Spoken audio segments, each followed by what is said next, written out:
Chapitre 16. Premier paragraphe, versets 1 à 16. Or, je vous recommande Phœbé, notre sœur, qui est servante de l'assemblée qui est à Cenchrée, afin que vous la receviez dans le Seigneur, comme il convient à des saints, et que vous l'assistiez dans toute affaire pour laquelle elle aurait besoin de vous, car elle-même aussi a été en aide à plusieurs et à moi-même. Saluez Prisca et Aquilas, mes compagnons d'œuvre dans le Christ Jésus, qui, pour ma vie, ont exposé leurs propres coups, auxquels je ne rends pas grâce moi seul, mais aussi toutes les assemblées des nations, et l'assemblée qui se réunit dans leur maison. Saluez Épaïnette, mon bien-aimé, qui est les prémices de l'Asie pour Christ.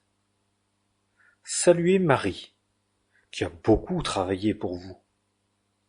Saluez Andronique et Junias, mes parents et mes compagnons de captivité, qui sont distingués parmi les apôtres, qui même ont été avant moi en Christ. Saluez Amplias, mon bien-aimé dans le Seigneur.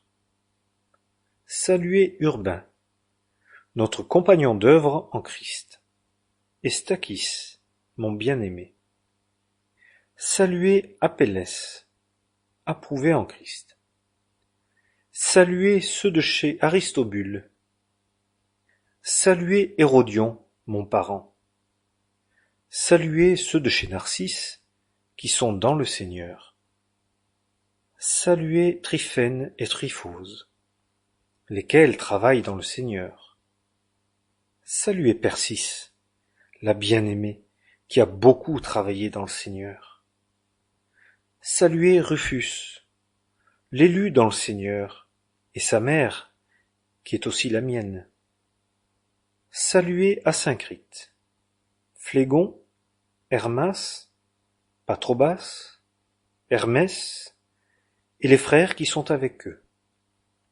Saluez Philologue et Julie, Nérée et sa sœur, et Olympas, et tous les saints qui sont avec eux.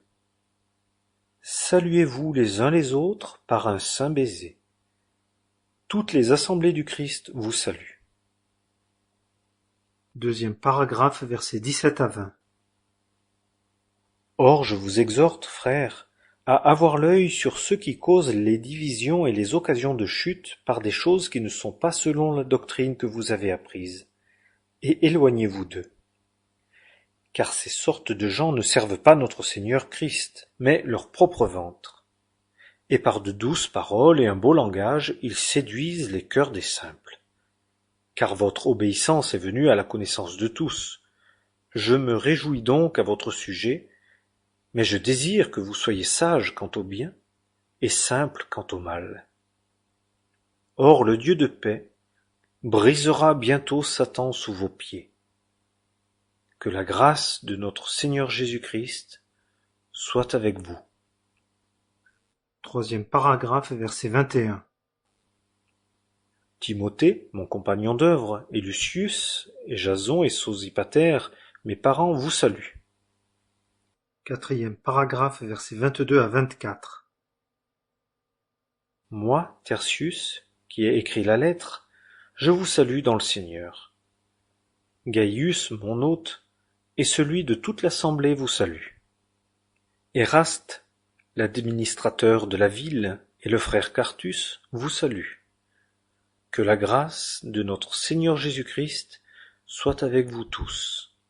Amen. Cinquième paragraphe, versets 25 à 27.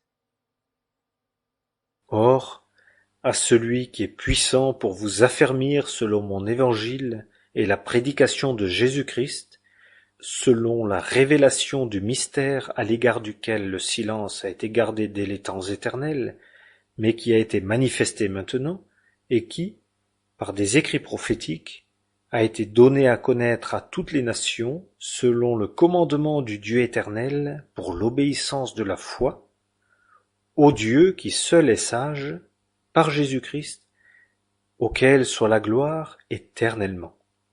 Amen.